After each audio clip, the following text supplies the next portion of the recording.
রিচা ঘোষের নামে আন্তর্জাতিক মানের ক্রিকেট স্টেডিয়াম গড়ার ঘোষণাকে ভোটের রাজনীতি বলে আক্রমণ শানালেন শিলিগুড়ির বিধায়ক শঙ্কর ঘোষ। সোমবার বাঘাযতীন পার্ক সংলগ্ন ময়দানে আয়োজিত এসআইআর হেল্প ডেস্কের অনুষ্ঠানে সাংবাদিকদের মুখোমুখি হয়ে তিনি বলেন, এই ঘোষণা আসলে আরেকটি প্রতারণা। মুখ্যমন্ত্রী আগের প্রতিশ্রুতিগুলির মতো এটাও শুধু রাজনৈতিক চাল। বিধায়কের দাবি, 2026 সালের বিধানসভা নির্বাচনের আগে মানুষের মন ভোলাতেই এমন ঘোষণা করা হচ্ছে। শঙ্কর ঘোষের কথা, এটি নিছক ড্যামেজ কন্ট্রোলের চেষ্টা।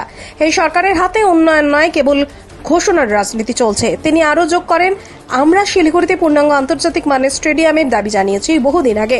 2026 সালে আমাদের সরকার এলে সেই স্টেডিয়ামে গড়ে তোলা হবে। শিলিগুড়িতে মুখ্যমন্ত্রী সফরের সময় রিচা ঘোষের নামে স্টেডিয়াম ঘোষণাকে কেন্দ্র করে ইতিমধ্যে রাজনৈতিক তরজা শুরু হয়েছে।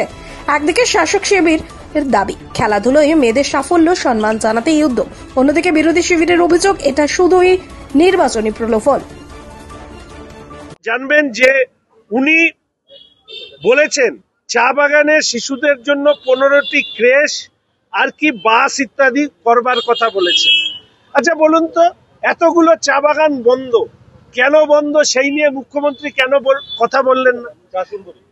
চা সুন্দরী প্রকল্প কয়েক লক্ষ চা শ্রমিকদেরকে দেওয়ার কথা, সেখানে মাত্র 30,000 মানুষ এই প্রকল্পের সুবিধা পেয়েছে, বাদবাকিরা কেন পায়নি? কেন পিএফ দেওয়া হচ্ছে না বাগানে? সেই পিএফ দেওয়ার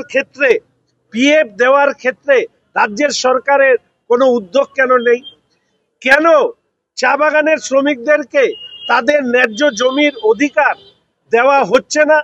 এবং সর্বশেষ আমি আপনাদেরকে বলবো, রাজ্যের মাননীয় মুখ্যমন্ত্রী তার নির্দেশে ঘোষণা করা হয়েছিল যে প্রত্যেক চা বাগানে 20% বোনাস দেওয়া হবে। আজ পর্যন্ত আমরা জানতে পারলাম না যে কোন কোন বাগানে 20% বোনাস দেওয়া হয়েছে আর কোন কোন বাগানে 20%-এর কম বোনাস দেওয়া হয়েছে। আমি চাই চা শ্রমিকদের নিয়ে তিনি যদি সত্যিই চিন্তিত থাকেন তাহলে শ্বেতপত্র প্রকাশ করে আমরা যে প্রশ্নগুলো করছি সেই প্রশ্নগুলো উত্তর উনি দিয়ে যান। এরপরে আসি ইন্টারন্যাশনাল কনভেনশন সেন্টার। এক্ষেত্রে বিধানসভার ভেতরে দাঁড়িয়ে আমি বারবার করে এই প্রশ্ন তুলেছি যে কলকাতার মতো উত্তরবঙ্গের জন্য একই ধরনের একটি কনভেনশন সেন্টার হোক। শুধু এটা নয়, কলকাতায় আমরা দেখেছি ইকো পার্ক আছে, নিকো পার্ক আছে, আমাদের সারা উত্তরবঙ্গে সেটা নেই। এমনকি সেবকের যে কালীবাড়ি, সেই কালীবাড়িকে আরো বেশি করে যারা ভক্ত তাদের সুবিধার জন্য ব্যবস্থা করা, আজ পর্যন্ত সেই বিষয়ে কোনো কথা ওনাদেরকে বা উদ্যোগ নিতে দেখিনি। এরপরে তিনি একটি প্রশ্নের উত্তর আপনাদের সামনে, আপনারাও ওনাদেরকে প্রশ্ন করেন না। এর আগে উনি এসে বলেছিলেন জমির পাট্টা দিচ্ছেন। আমরা স্পেসিফিক ওনার কথার উপরে দায়িত্ব নিয়ে বলেছিলাম যে সরকারি জমি দখল করে তৃণমূল কংগ্রেসের নেতারা যে ব্যবসা করছে, তিনি হুঁশিয়ারি দিয়েছিলেন সবাইকে জেলে পোড়া হবে। যাকে জেলে পোড়া হয়েছিল সে এখন বাইরে বেরিয়ে আবার রাজনীতি করছে, আর নতুন করে কেউ গ্রেপ্তার হয়নি। কিন্তু কত জমি, সরকারি জমি, তৃণমূল নেতা নামক জমি হাঙরদের দ্বারা গ্রাস হয়েছে, ব্যবসা হচ্ছে, তার হিসেব খতিয়ান শ্বেতপত্র হিসাবে রাজ্যের মুখ্যমন্ত্রী প্রকাশ করুন, এবং তার পাশাপাশি কত তারা পুনরুদ্ধার করেছেন তা মানুষের কাছে জানানোর দায়িত্ব হচ্ছে মুখ্যমন্ত্রী। এর পাশাপাশি আমি আপনাদের সামনে কথা বলবো যে রাজ্যের এই উত্তরবঙ্গে, বাপি এগুলো রাখলে, রাজ্যের উত্তরবঙ্গে শিল্প নেই।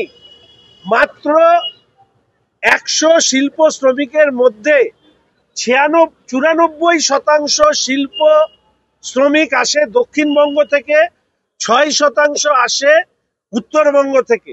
এই রাজ্যে উত্তরবঙ্গে একের পর এক শিল্পের জন্য জমি অধিগ্রহণ করা হয়েছে। সেই জমিতে এখন গরু চড়ে বেড়ায়। তাহলে শিল্প নিয়ে মুখ্যমন্ত্রীর কাছ থেকে কোনো কথা আমরা শুনি না। বিপর্যয় মোকাবিলা তহবিল এসডিআরএফ তার কেন্দ্রীয় সরকারি অংশ হিসাবে প্রায় 4,000 কোটি টাকা, এনডিআরএফ এর থেকে প্রায় 500 কোটি টাকা এবং স্টেটের যে অংশ এই বিপর্যয় মোকাবিলা তহবিল, এই সবটা মিলিয়ে প্রায় কয়েক হাজার 6 থেকে 8,000 কোটি টাকা এই মুহূর্তে রাজ্যের সরকারের কাছে আনইউটিলাইজড হিসাবে পড়ে আছে। তা সত্ত্বেও আজকে তিস্তায় যখন বন্যাতে বিপর্যস্ত হয় মানুষ, পাহাড়ে ধসে যখন মানুষের ঘরবাড়ি ভেঙে পড়ে, ঠিক সেই সময় দাঁড়িয়ে কিংবা আমাদের ময়নাগুড়ির ঝড়, এই বন্যায় ডুয়ার্সে ভেসে যাওয়া ঘরবাড়ি বানিয়ে দেবার ক্ষেত্রে রাজ্যের মাননীয় মুখ্যমন্ত্রী বিপর্যয় মোকাবিলা তহবিল থেকে কত টাকা খরচ করেছেন এর হিসাব উনি আপনাদের সামনে দেওয়ার সৎ সাহস রাখে কি? তাই আমি আমার কথা শেষ করতে চাই এই কথা বলে যে রাজ্যের মাননীয় মুখ্যমন্ত্রী তিনি উত্তরবঙ্গে আসেন। উত্তরবঙ্গের সবথেকে বড় প্রতারণার প্রতীক হচ্ছে উত্তরকন্যা। বলা হয়েছিল সচিবালয় হবে, কোনো সচিব বসে না। উত্তরবঙ্গের প্রাকৃতিক সৌন্দর্য উপভোগ করা, এখানে চায়ের সুন্দর ফ্লেভার নিয়ে চা খাওয়া, চা বাগানের 2টি পাতা 1টি কুড়ি নিয়ে কবিতা লেখা, কোনো সময় মোমোর দোকানে মোমো বানানো, চা দোকানে গিয়ে চা বানানো, কিংবা শীতকালে জোর করে ডেকে নিয়ে এসে চা শ্রমিক রমণীদের সাথে ছবি তোলা ছাড়া এই উত্তরবঙ্গে মুখ্যমন্ত্রী হিসাবে তিনি কোনো কিছু করেননি। তার ব্যর্থতাকে ঢাকবার জন্য এক এক সময় এক এক রকম বক্তব্য তিনি তুলে ধরেন। আমি সাংবাদিক বন্ধুদেরকে অনুরোধ করব যে সাংবাদিক বন্ধুরা যদি পারেন গত 15 বছরে মুখ্যমন্ত্রী হিসাবে তিনি যা যা এখানে বলেছেন সেই প্রশ্নমালা সাজিয়ে আপনারা ওনাকে প্রশ্ন করবেন। যদি উত্তর উনি দিতে পারেন তাহলে নিশ্চিতভাবে আমি বুঝবো তার সৎ সাহস আছে। আর যদি উত্তর না দিতে পারেন তাহলে এর উত্তর জনগণ ওনাকে 2026 সালের নির্বাচনে দিয়ে দেবে।